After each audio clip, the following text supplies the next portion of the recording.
So now if the child is able to identify the beginning sound, the ending sound and the middle sound, we are ready to start blending.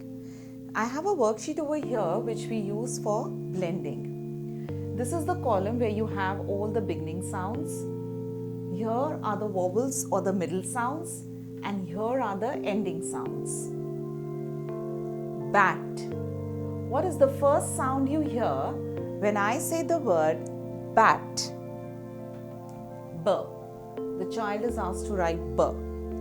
What is the middle sound you hear when I say the word at? A. They're going to write it here.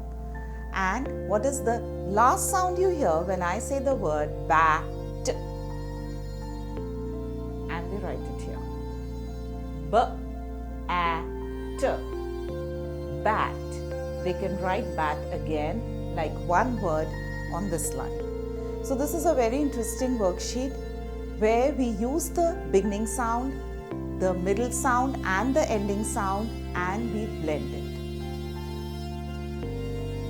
Let's move ahead. Now, assuming the child has learned how to blend, they are going to read the words and match it to the pictures, which also tells us if the child has comprehension.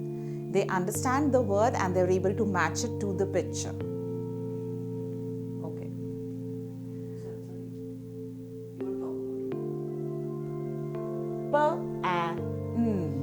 Pan. Where is the pan? Here. They can either write pan or it can be a cut and paste activity. To purchase Anandaya Foundation books, email to reachus@anandayafoundation.org. For digital books and the tutorials, visit www.anandayafoundation.org.